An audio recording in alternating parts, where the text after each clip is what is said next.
Sud Radio Berkov dans tous ses états. Le fait du jour. Dis donc, ça s'allonge la liste des ministres, des collaborateurs, du président de la République qui sont mis en examen. Mediapart en a énuméré pratiquement 40. En tout cas, 20 mises en examen et puis d'autres. On va regarder ça, mais surtout, hier, qu'est-ce qui se passe? Eh bien, Éric Dupond-Moretti est renvoyé à la Cour de justice de la République. Eh oui. Il a été convoqué le 3 octobre devant la commission d'instruction de la Cour de justice, préalable à un probable procès pour prise illégale d'intérêt.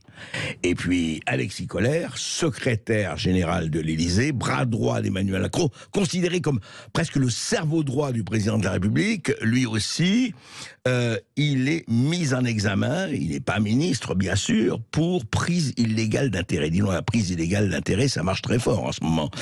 Alors, qu'est-ce qui se passe? Eh bien, le journal Le Monde a publié une enquête, comme d'habitude, très méticuleuse, de Gérard Davet et Fabrice Lhomme sur Éric Dupond-Moretti. Bonjour Fabrice Lhomme. Bonjour André. Bonjour.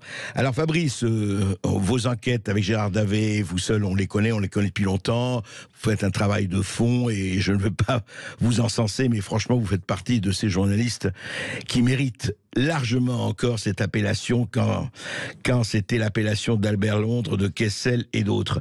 Je voudrais simplement se dire, est-ce que c'est juste d'abord coïncidence absolue que le même jour on apprenne le renvoi d'Éric Dupond-Moretti devant la Cour de justice et la mise en examen d'Alexis Kohler? Coïncidence ou pas?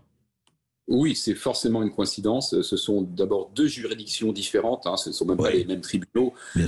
Et par ailleurs, je suis absolument convaincu que les juges qui craignent toujours justement que leurs actes soient interprétés, s'ils avaient dû se concerter, ils auraient justement évité ce télescopage pour ne pas donner l'impression que les juges feraient la chasse aux politiques. Donc c'est une coïncidence. Comme tout à fait. Alors oui, non, mais ça me paraît évident, effectivement. Mais effectivement, ça fait effet. Et surtout, alors je voudrais commencer peut-être, parce que je vais commencer par votre enquête. Alors, le mécanisme, qu'est-ce qui s'est passé et comment ça s'est développé, ça en est arrivé là avec Éric Dupond-Moretti, agitateur, grand avocat, pénaliste, enfin on connaît, on ne va pas retracer sa carrière, mais comment il s'est retrouvé, après être ministre de la Justice, comment il s'est retrouvé dans cette espèce de, je ne sais pas si c'est un piège sûrement pour lui et ses partisans, un acte de justice pour les autres, comment s'est-il retrouvé dans ce mécanisme ? Alors, je vais essayer de résumer, mais vous parlez de piège, pourquoi pas, mais je pense que c'est un piège qui s'est tendu à lui-même, en réalité. Il est tombé dans son propre piège. Ouais. C'est-à-dire que depuis des années, Éric Dupond-Moretti, l'avocat, est en guerre contre les magistrats. Il n'a jamais porté beaucoup d'estime aux magistrats, il l'a jamais caché. Après tout, il a le droit.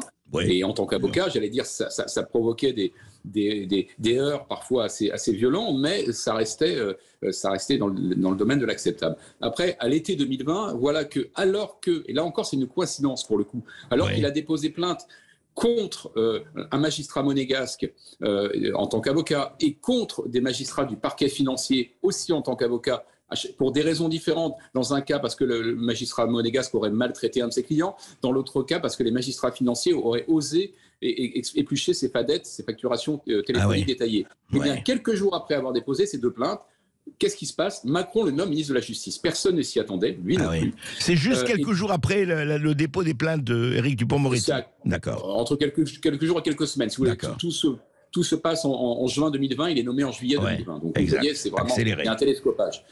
Qu'est-ce qui se passe? Eh bien, ça veut dire que dès que Éric Dupond-Moretti met un pied à la chancellerie, il se trouve en fait de facto en situation de conflit d'intérêts. Parce que au-delà des plaintes pénales qui ont été déposées contre les magistrats, il va y avoir des procédures administratives, des procédures disciplinaires diligentées par son propre ministère contre ces magistrats. Le conflit d'intérêts est évident. Or, non seulement Éric Dupond-Moretti ne va pas tenir compte de ce conflit d'intérêts, il va même dire publiquement, mais non, il n'y a pas de conflit d'intérêts. Pour être en conflit d'intérêts, il faut être jugé parti. Ce n'est pas le cas. On dépit de l'évidence, d'une part. Et d'autre part, il va ensuite poursuivre de sa vindicte ces fameux magistrats, alors que les inspections qui donc étaient mandatées soit par ses prédécesseurs, soit par lui-même. En tout cas, les inspections administratives vont les blanchir. Et bien lui va dire, malgré tout, avec l'appui du gouvernement, à l'époque, Jean Castex notamment, il faut quand même qu'il soit renvoyé devant le Conseil de la magistrature. Donc il y a à la fois le conflit d'intérêts dès le départ... Et conflit ouvert entre lui et les magistrats, c'est ça. Exactement, et on ne peut pas être, j'allais dire, des deux côtés du manche. On ne peut pas être le ministre des magistrats et en même temps être en conflit avec eux, judiciairement ou administrativement. Mais alors Fabrice Lhomme, quand même, ça pose une question quand même vis-à-vis d'Emmanuel Macron, président de la République. Emmanuel Macron savait évidemment qu'il y avait ces poursuites, ces plaintes de Éric Dupond-Moretti envers les 3 magistrats. Il le nomme quand même, à votre avis, enfin on n'est pas dans sa tête, mais il n'a pas réfléchi qu'il pouvait y avoir conflit d'intérêts? Non, je pense qu'il n'a pas pensé à ça. J'allais dire que c'est pas à son niveau, il faut être honnête. Je pense que ça aurait dû, ses conseillers auraient dû regarder la situation de manière plus attentive. Emmanuel Macron ne connaît pas la justice et ça ne l'intéresse pas beaucoup. Il n'est pas au fait de cela. Lui, il a voulu faire un coup en prenant Dupond-Moretti, en prenant quelqu'un qui a de la gouaille, qui passe pour être apprécié dans les milieux populaires, alors qu'on sait que Emmanuel Macron a un problème avec la France profonde, entre guillemets. Il a ce profil de super techno qui le coupe d'une partie de la population. Donc il comptait sur une recrue spectaculaire. Il ne s'est pas trop préoccupé des ennuis que ça provoquerait. Et s'il s'en était préoccupé, peut-être l'a-t-il fait quand même, il a ce côté un peu matamor, décideur. J'y vais quand même. C'est moi le patron. Voilà, c'est moi le patron. Alors justement, le développement maintenant, qu'est-ce qui explique que justement, alors on l'avait blanchi, le parquet national financier, vous avez estimé que il n'y avait pas lieu de poursuivre, que c'était à classer sans suite. Anticor, l'association Anticor, anticorruption, contre-attaque. Et comment ça se fait que le 3 octobre, donc hier, vous avez écrit ce papier juste avant, est convoqué donc. Comment ça se fait que la Cour de justice remet sur le tapis? Comment vous expliquez ça, Fabrice Lhomme? Non, alors en fait, c'est tout simple. La Cour de justice, c'est tout à fait cohérent. C'est par rapport à cette situation de conflit d'intérêts que j'évoquais tout à l'heure. Des syndicats de magistrats, scandalisés par cette situation, avaient déposé plainte contre Dupond-Moretti pour prise illégale d'intérêt, qui est la traduction pénale du conflit d'intérêts. Quand vous déposez plainte contre un ministre en exercice, c'est la Cour de justice de la République qui est la seule compétente. Absolument. Donc la Cour de justice a enquêté. Elle a dans un premier temps mis en examen Éric Dupond-Moretti, il y a déjà 1 an de cela, je crois, et au terme de son enquête, ce qui s'est produit lundi, elle a décidé de renvoyer devant la juridiction de jugement. C'est-à-dire, elle a décidé que les faits étaient avérés et qu'il devait en répondre, M. Dupond-Moretti, dans le cadre d'un procès qui se tiendra donc devant la Cour de justice de la République. Voilà où on en est. Alors on en est là, et donc on verra ce qui va se passer, bien sûr. Écoutez quand même, Fabrice Lhomme, ce que disait le candidat Emmanuel Macron en 2017 chez David Pujadas. C'était avant l'élection présidentielle de 2017, je le rappelle. Écoutez. Quand même sur votre conception des choses, si vous étiez mis en examen, est-ce que vous renonceriez à être candidat? Oui, de la même façon que dans le principe, un ministre doit quitter le gouvernement lorsqu'il est mis en examen. Alors, parole. Oui, écoutez, on est malheureusement dans le cas assez classique d'un reniement. Et c'est vrai que c'est dommageable parce que je pense que c'est ce genre de reniement qui contribue à couper un peu, on va dire, le lien entre les politiques et les Français. Ça justifie un peu les accusations de ce sont des menteurs, ils tiennent jamais leurs promesses, etc. Surtout sur un engagement aussi éthique. Maintenant, j'allais dire de la part d'Emmanuel Macron, sans vouloir être caustique, mais vous nous aviez invité avec Gérard Davet pour notre livre Le traître et le néant. Et vous vous souvenez qu'on avait longuement développé le fait que Emmanuel Macron n'avait pas de colonne vertébrale idéologique. Donc ça lui donne une souplesse formidable, une agilité formidable, mais ça emporte aussi des conséquences parfois négatives. Et là, je suis absolument persuadé que dans son esprit, Emmanuel Macron dire en 2017 un ministre mis en examen doit démissionner et dire l'inverse en 2022, c'est juste qu'il s'est adapté. Voilà. La situation est différente, son intérêt est ailleurs, donc on dit l'inverse de ce qu'on a fait. Mais à terme, c'est gênant. Oui, ce n'est pas moi qui suis une girouette, c'est le vent. On connaît la chanson. Alors je voudrais quand même qu'on parle de Alexis Kohler, encore une fois, tout à fait coïncidence, bien sûr. Mais Alexis Kohler, quand même bras droit d'Emmanuel Macron, secrétaire général de l'Élysée. On a même presque dit que c'était le cerveau droit du président de la République. Mise en examen. Alors l'affaire, effectivement, Mediterranean Shipping Company. Est-ce que vous pouvez aussi nous la résumer et donner aussi votre avis, Fabrice Lhomme, votre analyse? Oui, alors. Non, il faut la résumer de manière vraiment très, très simple, parce que si on entre dans les détails, c'est assez complexe. Mais évidemment, pour résumer, il a eu de par ses fonctions, on va dire, un droit de regard sur des chantiers navals avec une compagnie qui s'appelle MSC, compagnie qui en fait avait des intérêts, avec des liens avec sa famille, tout simplement, notamment à travers ses cousins. Et donc là, on est devant, a priori, un conflit d'intérêts assez évident. Alors, il avait tenté de s'en défendre. Emmanuel Macron, même dans le cadre de la procédure judiciaire, avait fait un courrier. C'est assez inédit, un président de la République qui écrit à un juge pour dire, en gros, que Alexis Kohler avait été mis de côté par rapport à ses affaires avec MSC, qu'il n'y avait donc pas de conflit d'intérêts, etc. Bon, la justice, pour l'instant, considère qu'il y a prise illégale d'intérêts. Voilà. Donc, on est dans une phase un peu avant celle du Dupond-Moretti. Il est seulement mis en examen, il n'est pas encore renvoyé devant le tribunal, ce qui peut arriver en fin d'enquête. Mais il n'empêche qu'en termes d'image, évidemment, c'est embarrassant. C'est quand même, comme vous l'avez dit, le cerveau droit d'Emmanuel Macron. En tout cas, je pense que c'est la seule personne avec Brigitte Macron qui a l'oreille du président. Et donc, ça l'affaiblit considérablement. Oui, et le fait, ça paraît normal que ce soit pour Éric Dupond-Moretti ou pour Alexis Kohler, tous les deux, on dit nous sommes là, et tous les deux ont été maintenus, en tout cas Alexis Kohler, tout de suite dans l'heure qui vient, etc. C'est de bonne guerre. C'est de bonne guerre, ça revient à ce qu'on disait tout à l'heure, c'est-à-dire qu'Emmanuel Macron n'entend pas se laisser dicter son agenda politique, ni par la justice, ni par les médias. Vous savez, on connaît son allergie aux corps intermédiaires, et même au contre-pouvoir, au pluriel en général, c'en est une nouvelle illustration. Mais il faut qu'il mesure les avantages et les inconvénients de cette posture. Les avantages, c'est que je ne donne pas prise, parce que accepter la démission, ça veut dire reconnaître une erreur, voire une faute. Mais d'un autre côté, ça donne aussi le sentiment qu'on se fiche finalement de ce qui se passe à l'extérieur et qu'on reste droit dans ses bottes, quoi qu'il arrive. Oui, c'est droit dans ses bottes quoi qu'il arrive, sauf que ce ne soit pas des bottes de 7 lieues de la fuite en avant. Juste un mot, à votre avis, on va pas faire de la prédication, c'est pas votre rôle, c'est pas le mien, mais est-ce que à terme, ça peut quand même précipiter tout ce climat quand même un peu délétère, et pas seulement intérieur mais extérieur, dans lequel on vit actuellement? Je parle du point de vue des rapports du citoyen avec la politique. Vous l'avez déjà esquissé, mais est-ce que ça ne peut pas aggraver cela?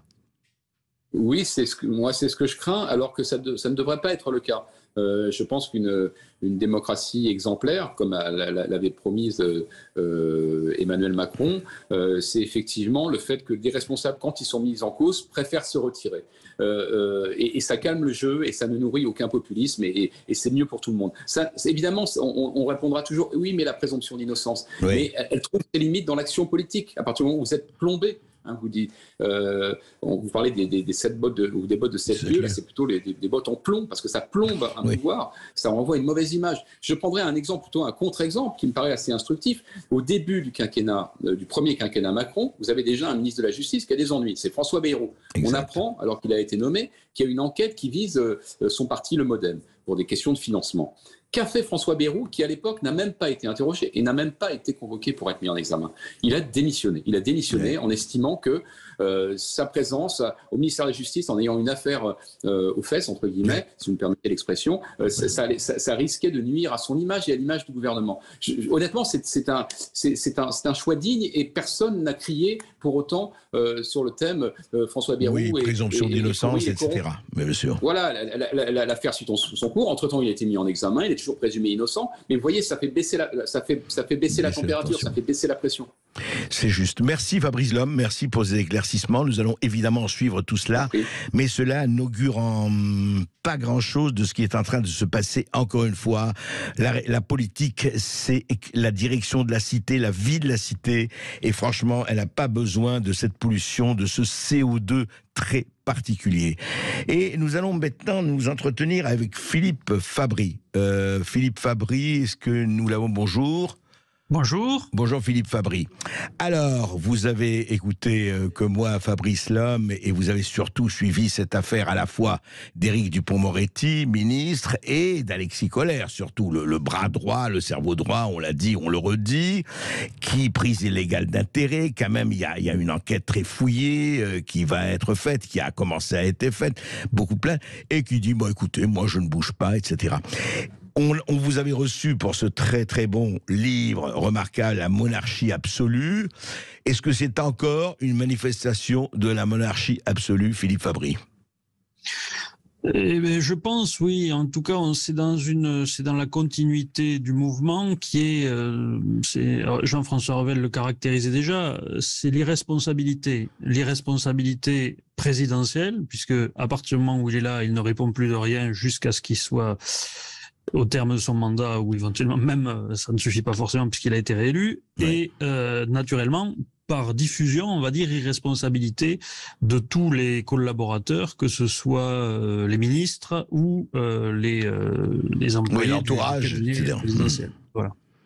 Alors justement, vous avez Mediapart notamment et puis beaucoup d'autres ont donné la liste des collaborateurs qui ont été mis en examen ou poursuivis, etc.